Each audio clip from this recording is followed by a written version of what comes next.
पुनः स्वागत है आपका। तो बच्चों, use of get as a phrasal verb हम पढ़ रहे हैं, उसके बारे में अध्ययन कर रहे हैं। पार्ट 2 के अंतर्गत इसके माने मुख्य प्रकार, एक टेबल कितने कितने प्रकार होते हैं, किस कहाँ कहाँ कैसे प्रयोग होता है, एक सारणी आप मानिए, और उसके 4 प्रयोग मैंने आपको बताए। अब यहाँ पर इसका फाइनल वीडियो आपका है फ्रेजल वर्ब का। 5वां नंबर आप देख सकते हैं, लिखा है गेट ओवर।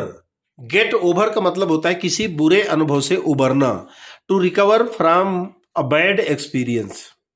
इसका उदाहरण देखिए आप, it will take you a week, मतलब किसी व्यक्ति को कोई बीमारी हो गई, गंभीर बीमारी है, उस गंभीर बीमारी से वो अपने आप को रिकवर कितने समय में कर पाएगा, कितना समय लगेगा।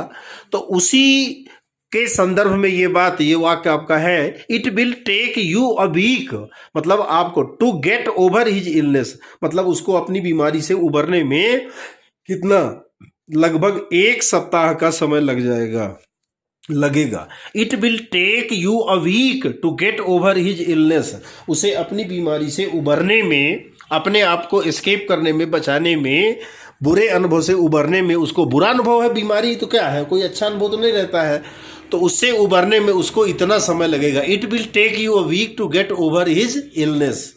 गेट आउट नंबर 6 है, जिसका मतलब होता है to tell someone to leave, किसी व्यक्ति को स्थान छोड़ने को बोलना, बाहर जाने को बोलना। टू बिकम नोन, उजागर होना, संज्ञान में आना।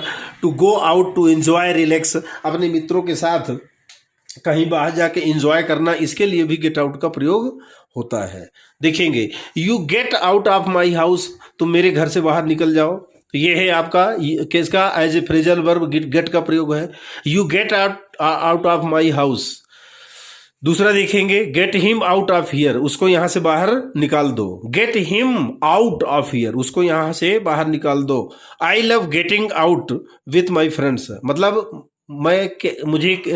आई love getting out with my friends, मतलब मैं अपने दोस्तों के साथ बाहर जाकर रिलैक्स होने में, एंजॉय करने में मुझे आनंद आता है। आई लव, मुझे अच्छा लगता है, प्यार करता हूँ। गेटिंग आउट, बाहर जाने में, विद माई फ्रेंड्स, अपने दोस्तों के साथ। तो इसमें गेट आउट और गेटिंग आउट ये प्रयोग हुआ आपका। नंबर 7 देखेंगे, get away from. Get away from मतलब to escape from a person और थिंग, मतलब किसी भी व्यक्ति से या किसी वस्तु से अपने आप को बचाना। इसके संदर्भ में भी गेट अवे फ्रॉम का प्रयोग हम करते हैं, इसी फ्रेजल वर्ब का, गेट नामक फ्रेजल वर्ब का प्रयोग, माने गेट का फ्रेजल वर्ब के रूप में गेट अवे फ्रॉम करके हम करते हैं अपने आप को किसी व्यक्ति या वस्तु से बचाने में। जैसे देखेंगे, I somehow got away from the police, मतलब मैंने पुलिस से किसी प्रकार, समहाउ माने किसी प्रकार अपने आप को बचाया, मैंने पुलिस से अपने आप को किसी प्रकार से बचाया। दूसरा देखिए, my dog died last week, मेरा कुत्ता मतलब लास्ट माने पिछले सप्ताह में मेरे कुत्ते की मृत्यु हो गई थी। माई डॉग डाइड, मर गया, लास्ट वीक, गत सप्ताह में। I am not able to get away from this pain, और अभी तक मैं अपने आप को इस पेन से, इस दर्द से क्या उबार नहीं पाया हूँ, बचा नहीं पाया हूँ। My dog died last week, मेरा कुत्ता गत सप्ताह मर गया। I am not able to get away from this pain, अभी तक मैं अपने आप को इस पेन से, इस दर्द से उबार नहीं पाया हूँ, बचा नहीं पाया हूँ। नंबर 8 में है गेट ऑन विथ, संभालना जिसको कहते हैं, to manage. He can manage this situation, है ना, वो इस सिचुएशन को, इस स्थिति को क्या मैनेज कर लेगा, मैनेज कर सकता है, संभाल सकता है। ही कैन मैनेज, वो मैनेज कर सकता है दिस सिचुएशन, इस सिचुएशन को, इस स्थिति को। अब यहाँ पर मैनेज शब्द आपका आया है, जो ये इसकी जगह में हम गेट ऑन विथ का प्रयोग भी कर सकते हैं। मैनेज की जगह गेट ऑन विथ का, तो ये देखिए, ही कैन गेट, मैनेज की जगह गेट ऑन विथ हो गया आपका, तो ही can get on with this situation, ऐसा भी प्रयोग करके हम वाक्य को बना सकते हैं, तो वाक्य आपका गलत नहीं होगा। ठीक है, गेट ऑन विथ संभालना या to manage, he can manage this situation, और he can get on with this situation. Clear. 9 number है गेट रिड ऑफ, जिसको आपने पीछे हिंदी भी मैंने लिखी थी, पीछा छुड़ाना, to throw, to give away, अपने आप को पीछा छुड़ाना। First you get rid of your negative attitude, मतलब सबसे पहले तुमको अपने निगेटिव एटीट्यूड से पीछा छुड़ाना होगा, है ना। First you get rid of your negative attitude, negative में नकारात्मक जो दृष्टिकोण है आपका, सबसे पहले तुमको इससे पीछा छुड़ाना होगा। Then only you can pass, तभी तुम केवल पास हो सकते हो, उत्तीर्ण हो सकते हो, है ना। This so called tough exam, इस कठिन कही जाने वाली परीक्षा में पास हो सकते हो। इस टफ यानी कठिन, हार्ड कही जाने वाली परीक्षा में तभी तुम सफलता प्राप्त कर सकते हो जब तुम अपने क्या निगेटिव नकारात्मक दृष्टिकोण को से पीछा नहीं मैंने छुड़ा लेते। अगर तुम निगेटिव एटीट्यूड में ही फंसे रहोगे तो तुम्हारे लिए परीक्षा का पास करना संभव नहीं है। फर्स्ट माने सबसे पहले यू गेट रिड ऑफ, तुम्हें पीछा छुड़ाना होगा या तुम पीछा छुड़ाओ योर नेगेटिव एटीट्यूड, अपने नकारात्मक दृष्टिकोण से।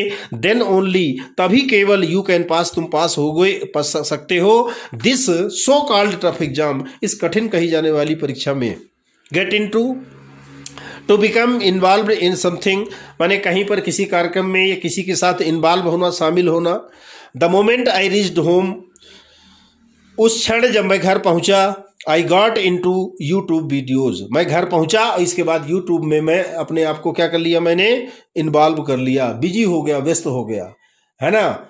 मैं अपने घर, जैसे ही मैं अपने घर पहुंचा, I got in to YouTube videos, मैंने अपने आप को यूट्यूब वीडियोज़ में शामिल कर लिया, इन्वॉल्व कर लिया। Why are you unnecessarily getting in to this conflict, आप अपने आप को इस संघर्ष में, कन्फ्लिक्ट माने संघर्ष होता है, और अननेसेसरली मतलब अनावश्यक, ठीक है। Why are you unnecessarily getting in to this conflict, पास में कोई झगड़ा हो रहा है, दो चार लोग आपस में झगड़ा कर रहे हैं, उसमें एक व्यक्ति है जो किसी थर्ड पर्सन का जो वहाँ खड़ा है उसका मित्र है, तो उसने कहा कि भाई ये संघर्ष जो हो रहा है तो उसमें आप अपने आप को अनावश्यक क्यों शामिल कर रहे हो। Why are you unnecessarily getting into this conflict, तुम अपने आप को इस संघर्ष में क्यों शामिल कर रहे हो। और अंतिम है बच्चों get at, to try to say something indirectly, to criticise repeatedly, किसी की बार बार आलोचना करना, किसी को क्या इनडायरेक्टली कह देना, बिना कहे किसी को कुछ कह देना। आप कुछ नहीं कहेंगे तो भी वो समझाने का प्रयास करेगा, बताने का प्रयास करेगा। Why are you trying to say और एक्सप्रेस, मतलब आप कुछ कहने के, व्हाट आर यू ट्राइंग, तुम क्या प्रयास कर रहे हो, टू से कहने का, एक्सप्रेस व्यक्त करने का, से माने कहना या एक्सप्रेस व्यक्त करना, दोनों वही चीज़ है। इसको हम ऐसा भी कह सकते हैं, why are you getting at me, मतलब तुम ऐसा क्या, क्यों ऐसा प्रयास कर रहे हो, क्यों ऐसा कह रहे हो भाई। Why are you getting at me, ऐसा तुम मुझसे क्यों कह रहे हो। और वही चीज़ है why are you trying to say express at me, ऐसा भी कर सकते हैं, या what are you getting at me, तुम ऐसा क्यों इस प्रकार से कह रहे हो।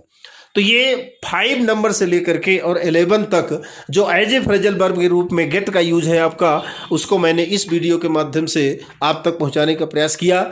इसके पूर्व वाले में भाग उसको अपन एक भी कर सकते हैं, अपन एक मतलब चूंकि दूसरा पार्ट है ये, तो दूसरे पार्ट में भी फर्स्ट पार्ट और सेकंड पार्ट, ये 2 पार्ट हो जाएंगे, क्योंकि वीडियो थोड़ा सा क्या है ना, ये बोर्ड छोटा होने के कारण पूरा आपका सब रेफरेंस नहीं आ पाया था, इसलिए इसमें आप ये जो है 5 नंबर से लेकर के 5 to 11 और उसकी टेबल, और टेबल के बाद 1 to 4 है ना, और इसमें है आपका 5 to 11, जिसमें मैंने अभी आपके सामने रखा गेट ओवर, किसी बुरे अनुभव से उबरना। It will take you a week to get over his illness, get out में you get out of my house, get him out of here, I love getting out with my friends, get away from, अपने आप को किसी व्यक्ति या वस्तु से बचाना। I somehow got away from the police, किसी प्रकार से मैंने अपने आप को पुलिस से बचाया। My dog died last week, मेरा कुत्ता विगत सप्ताह मर गया। I am unable to get away from this pain, मैं इस पेन को, इस दर्द से उबरने में मैं समर्थ नहीं हो सका हूँ मैं।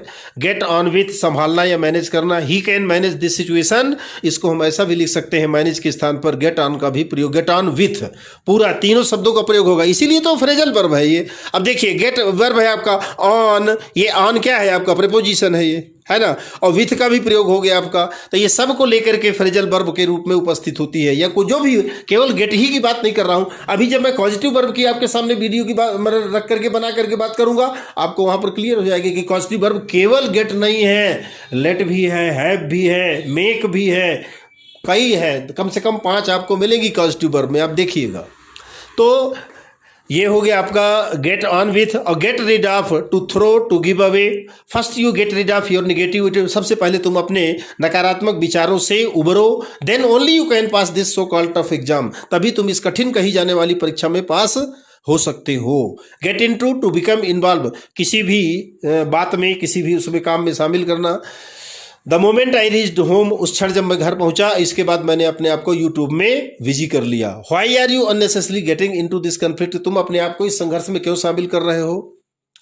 और अंतिम है गेट एट, जिसका मतलब होता है माने बिना कहे कुछ कह देना, या यूँ कहिए कि बार बार किसी की आलोचना करना। What are you trying to say express, इसको हम ऐसा भी कह सकते हैं what are you getting at me. तो बच्चों यहाँ पर ये जो गेट का प्रयोग एज ए फ्रेजल वर्ब के रूप में मैंने शुरू किया था वीडियो आपका, उसका पहला वीडियो गया, इसके बाद दूसरे वीडियो में 2 भाग आपको मिलेंगे। फर्स्ट 1/2 और 2/2, ऐसा मान लीजिए आप, ये है ना।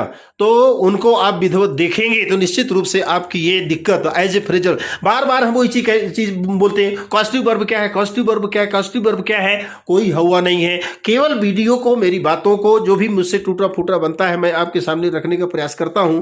तो मेरा आग्रह यही है कि आप उनको व्यवस्थित रूप से देखेंगे तो निश्चित रूप से आपको सारी बातें समझ में आएंगी, इसमें कोई दो राय नहीं है।